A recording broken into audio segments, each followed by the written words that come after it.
July August গণহত্যা মামলায় বিচারের জন্য ঢাকা কেন্দ্রীয় কারাগার থেকে সাবেক মন্ত্রী আনিসুল হক, ফারুক খান, রাশেদ খান মেনন সহ 12 আসামিকে আজই প্রথম আন্তর্জাতিক অপরাধ ট্রাইব্যুনালে হাজির করা হচ্ছে। এই মুহূর্তে সেখানে আছেন সহকর্মী হুমায়ুন চিশতি। সবশেষ জানতে সরাসরি চলে যাচ্ছি তার কাছে। চিশতি, ট্রাইব্যুনাল এলাকার নিরাপত্তা পরিস্থিতি সহ বিচার কাজের বিস্তারিত আমাদের জানান। ধন্যবাদ সিনথিয়া। ইতিমধ্যে যে 12 জনের কথা আপনি বলছিলেন, 10 জন মন্ত্রী, একজন সাবেক বিচারপতি এবং একজন সাবেক সচিব, প্রধানমন্ত্রীর 2 জন উপদেষ্টা সহ মোট 12 জনকে এখানে নিয়ে আসার কথা এবং ইতিমধ্যে তাদেরকে এখানে নিয়ে আসা হয়েছে। এবং আপনি দেখছেন যে এই যে প্রিজন ভ্যান থেকে শেষ 10 জনকে নামানো হলো। প্রথমে কিছুক্ষণ আগে নারায়ণগঞ্জ থেকে বস্ত্র পাট মন্ত্রী, সাবেক মন্ত্রী গাজী গোলাম দস্তগীর, তাকে নিয়ে আসা হয়। তারপরেই নিয়ে আসা হয় কাশিমপুর কারাগার থেকে সাবেক সমাজ কল্যাণ মন্ত্রী ডাক্তার দীপু মনিকে। এরপরে একসঙ্গে 10 জনকে আরেকটি প্রিজন ভ্যানে করে এই কিছুক্ষণ আগেই ট্রাইব্যুনালের ভেতরে নিয়ে যাওয়া হলো। সিনথিয়া, আপনার মাধ্যমে একটা বিষয় জানাতে চাই যে এই যে আন্তর্জাতিক অপরাধ ট্রাইব্যুনাল পুনর্গঠিত হওয়ার পর প্রথম যে ট্রাইব্যুনাল বসে, সেদিনেই প্রসিকিউশন থেকে 2টো আবেদন করা হয়েছিল এবং সেই 2টো আবেদন মঞ্জুর করে ট্রাইব্যুনাল সাবেক প্রধানমন্ত্রী শেখ হাসিনা সহ এবং তার মন্ত্রী পরিষদ এবং বিভিন্ন আইনশৃঙ্খলা রক্ষাকারী বাহিনীর কর্মকর্তা সহ মোট 46 জনের বিরুদ্ধে গ্রেপ্তারি পরোয়ানা জারি করে এবং তাদেরকে এই 18ই নভেম্বর গ্রেপ্তার করার পর ট্রাইব্যুনালে হাজির করার নির্দেশ দেওয়া হয়। এবং পরবর্তীতে আবার 27 অক্টোবর ট্রাইব্যুনালে প্রসিকিউশন আরও 2টি আবেদন করেন যে যারা ইতিমধ্যেই গ্রেপ্তার হয়েছেন তাদের মধ্যে 20 জনকে, 10 জন মন্ত্রী, প্রধানমন্ত্রী, 2 জন সাবেক উপদেষ্টা, একজন বিচারপতি, একজন সাবেক সচিব, একজন সাবেক সেনা কর্মকর্তা এবং 5 জন পুলিশ কর্মকর্তা সহ মোট 20 জনকে,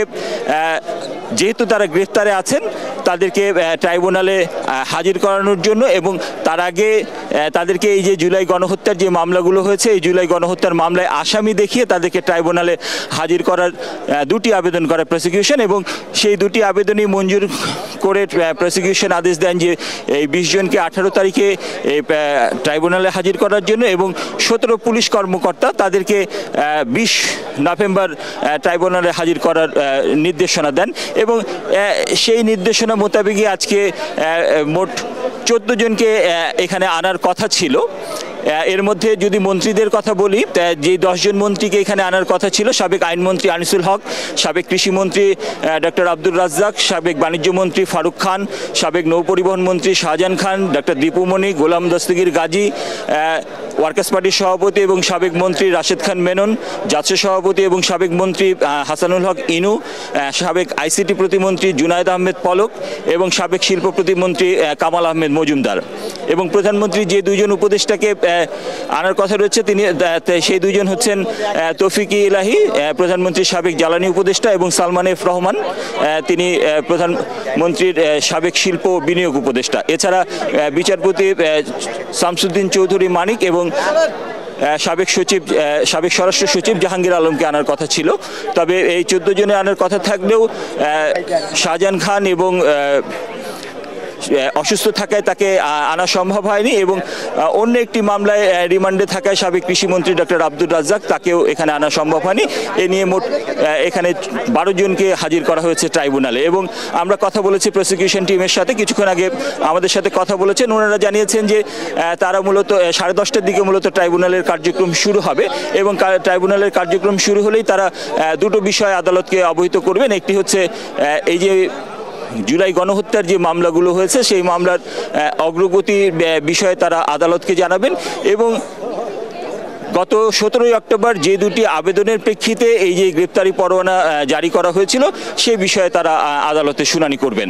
এবং সিনথিয়া, আপনার মাধ্যমে জানিয়ে রাখি যে এই যে আজকে আন্তর্জাতিক অপরাধ ট্রাইব্যুনালে জুলাই গণহত্যার বিচারের যে আনুষ্ঠানিক কার্যক্রম শুরু হলো এবং প্রথম কোনো আসামিকে আদালতে নিয়ে আসা হলো, সেই উপলক্ষে কিন্তু আন্তর্জাতিক অপরাধ ট্রাইব্যুনালের ভেতরে এবং বাহিরে কঠোর নিরাপত্তা ব্যবস্থা জোরদার করা হয়েছে এবং আমরা দেখেছি যে বিভিন্ন বাহিনীর সদস্যরা এখানে নিরাপত্তায় নিয়োজিত রয়েছেন। এই ছিল এখানকার সর্বশেষ অবস্থা। চিশতি, আপনাকে ধন্যবাদ।